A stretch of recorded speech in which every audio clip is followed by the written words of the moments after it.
seu paciente. E aí, quando você vai pensar no início da ventilação mecânica, antes de instalar, você precisa trabalhar em cima de umidificação e aquecimento. Isso é de extrema importância para o seu paciente. E aí você tem formas de você oferecer isso. Você pode oferecer umidificador umidificadores ativos, melhor dizendo, que é o que? A panelinha, a famosa panelinha, que ela é alimentada, né, de uma fonte de energia, essa base aquecida que você programa a temperatura. Algumas marcas você vai 1, 2, 3, 4, você coloca água destilada aqui dentro. O que acontece? Quando ela esquenta, essa água vira um vapor. Então, o ramo inspiratório do ventilador mecânico passa por essa panelinha, capta o ar úmido e aquecido e vai para o seu paciente. Então, dessa forma, ele aquece e umidifica o ar. Vantagens e desvantagens. Vantagem, ele vai aquecer e ele vai umidificar melhor do que o passivo. Desvantagens, ele pode gerar condensados nos circuitos, isso gerar sincronias. Ele pode ser fonte de colonização de bactérias. O problema de quem troca água é função de quem. Então, ele tem vantagens e desvantagens. Por exemplo, o paciente hipotérmico, a gente não pensa, né? Mas o paciente hipotérmico, o ativo é melhor para você fornecer a ventilação aquecida para o seu doente. Já o passivo nada mais é do que o filtro HME, que esse vai na ponta do tubo.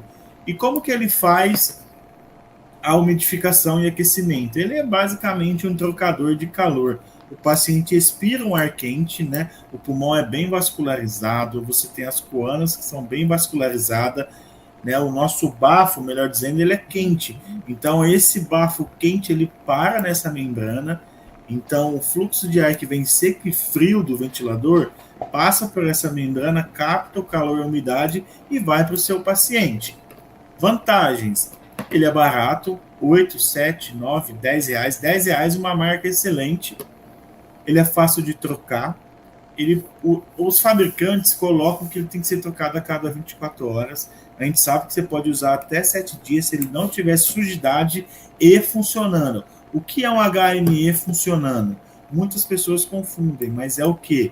Gotículas nele, de condensados. Isso é um HME funcionante. Problemas: o paciente hipotérmico, né, a expiração é fria, então ele não troca calor, não é legal. O paciente hipersecretivo não é legal, o risco de aumento de resistência é grande.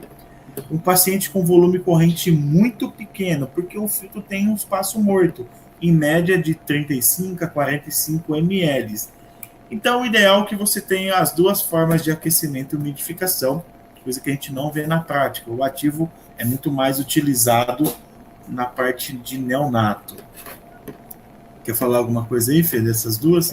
Bom, a gente usa também, mais uma curiosidade, às vezes pacientes que estão muito hipotérmicos, a gente utiliza o ativo também para aquecer esse paciente, né?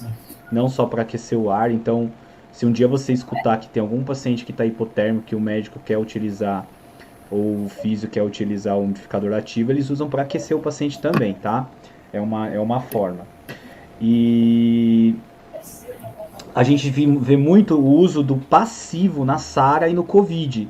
E a gente teve muitos relatos, né, Fê, de pacientes fazendo rolha. Porque o volume corrente está muito baixo. E muitas vezes esse paciente também não está com a temperatura adequada, associado ao volume baixo, ele faz rolha. Porque o filtro não Exatamente. funciona. E quais são as duas formas de eu evitar rolha? Hidratando o paciente e aquecendo o ar inalado. É importantíssimo isso. Isso é importante porque a questão do paciente hidratado a gente não presta muita atenção, né? Como que está o balanço, como que vem caminhando. E faz uma diferença brutal Exato. da formação de rolha. E muita gente esquece de avaliar isso. E assim, isso não significa que vá tirar o paciente não vai ter rolha. Pode ter do mesmo jeito, porque a gente tem que lembrar que tem um tubo ali. E o tubo, ele, por mais que seja um material que é adequado, não gere irritação, não gera broncoespasmo na grande maioria das vezes, mas não é a via aérea do paciente. Então pode grudar uma secreçãozinha ali no tubo do mesmo jeito, tá? Se tiver sangue, então tem tudo isso para ser levado em consideração também. E aí, já pensar na ventilação, é importante conceitos básicos.